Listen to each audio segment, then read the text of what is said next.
Doncs passem a l'última pregunta, perquè se'ns està fent ja una mica tard. Aviam què ens pregunten. Que tot pinta que la Fiscalia acusarà els presos polítics per rebel·lió i sedició en principi, i que volen rebaixar a final del judici possiblement a sedició. I fiquem-hi que improbablement, però que rebaixessin encara més les penes. Llavors la meva pregunta és: quin paper aquí juga l'acusació particular de Vox, que seguiria acusant de rebel·lió, i evidentment que els jutges volen sentenciar per rebel·lió? Llavors, què pintaria l'acusació particular, o quina és la prioritat de les dues acusacions? Pregunta interessant, Què farà Vox? Bé, la resposta a la teva és molt fàcil. Al màxim. Segur, no en tinc cap mena de dubte. A veure, el jutge li va de conya que hi sigui l'acusació particular. Només en un cas, la Fiscalia, que és en el cas quan se li va detectar algun problema en el Quim Forn, se li va demanar una llibertat per raons de salut en Quim Forn, la Fiscalia es va solidaritzar en aquest cas amb la defensa. Va dir que no tenia inconvenient amb la llibertat provisional d'en Quim, i com que Vox va demanar, el jutge almenys va tenir on agafar-se per fer allò que és el que li agradava. És a dir, per tant, dir què cony, malalt o no malalt, cap a dintre, que si està més bé. A veure, el que passarà no ho sé, sincerament. Per mi és fal·laç, primer, que el govern no pot donar pistes o indicar camins a la Fiscalia. Recordeu, no fa pas massa, que aquí a Catalunya vam fer una cosa que se'n deia 9N, una cosa similar, que vam fer-ho, i que també van dir els de Madrid, el govern va dir aquests són dolents i per tant els hem de perseguir. Per tant, Fiscalia, comenceu a afinar bolígrafs i demaneu el què. Els fiscals d'aquí es van juntar amb junta de fiscals i van dir nosaltres en el 9N no hi veiem cap delicte. Recordeu això, Què va passar? Indicacions clares del govern perquè apretin, i va ser el fiscal general que va obligar els fiscals d'aquí a acusar. Per tant, des del govern a Fiscalia General i Fiscalia General cap a subordinats es va produir clarament un canvi de posició. El que era la seva opinió professional inicial a la seva opinió per cumplimiento debido de les ordres d'arriba. Per tant, Fiscalia té marge. Què passarà? Sincerament no ho sé. Jo estic convençut de que la fiscal actual segurament no demanarà res perquè té pànic autènticament els tinents fiscals i els fiscals de sala del Suprem i de l'Audiència Nacional. Els deu tenir un terror absolut, i si someten les coses a sala de Fiscalia segur que perd per golejada, i una fiscal general que perdi per golejada tampoc queda massa bé. Per tant, segurament jo no tinc massa clar que inicialment faci cap mena de rebaixa. Al llarg del procediment també depèn de com ho fem els advocats i de com ho fem les defenses, però jo crec que els hi fotrem una golejada imponent.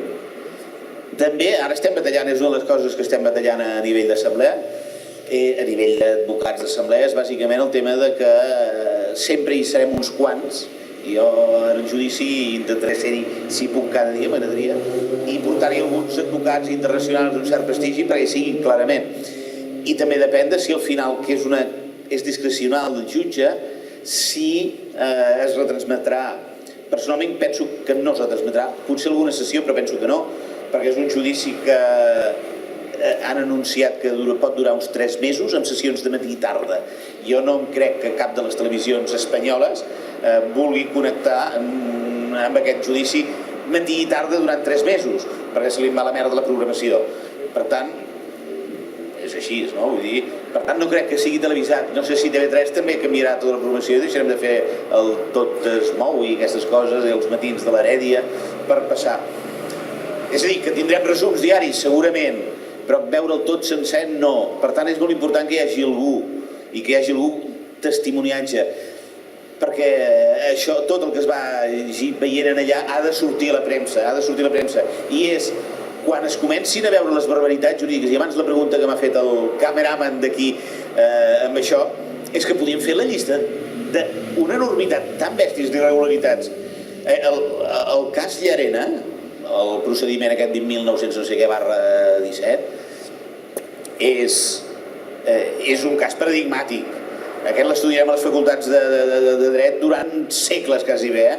És a dir, és que tot és un cas que no s'havia de portar al Tribunal Suprem, es porta al Tribunal Suprem. I ho han argumentat, a més, perquè és un delicte de tot Espanya. De què? El jutge predeterminat, no, s'han saltat. La transparència judicial, no, perquè m'han canviat el número perquè no es pugui detectar que no és el jutge que li tocava, sinó que n'és un altre. No tan sols això, sinó que posen un jutge amic del senyor Lesmes, que no li tocava per res, el senyor Llarena passava per allà, li van dir tu, per què? Perquè ets amic i perquè sé com actuaràs. Un jutge que en les seves resolucions parla en primera persona, nosotros los afectados, perdonen. Un jutge que sí, és que 50.000, que no prohibeix les llibertats provisionals a la gent perquè no han vuelto al correcto ejercicio del autogobierno. Perdoni, si això no és polític, què és? És a dir, podríem estar 50 hores, la valoració de la violència que no és violenta, sinó que és violenta. No estem parlant que hi hagi violència, sinó que hi ha coses violentes. Perdoni, si no són violentes és perquè hi ha violència, és igual. En qualsevol cas, unes coses que els alemanys també van tenir problemes per traduir. Per tant, Fiscalia, en el moment en què aconseguim demostrar coses d'aquestes, jo estic convençut, insisteixo, perquè estic enamorat del dret i perquè hi crec encara, que segurament farà una rebaixa. Però Vox no. I el Marchena, que és el que presidirà la sala... Vaja, és que el Llarena, digueu, li arriba el sol de les sabates al Marchena. El jutge Marchena s'hi recrearà. Té més bones formes, tot i que és molt elegant en la forma de ser, però amb contingut serà autènticament arrollador. Per tant, convençudíssim que els condemnaran i que els condemnaran a molt. Llavors, què farem els catalans? És la pregunta que ara no responc, sinó que trasllado a la platea. Un magnífic momentum, que et diuen.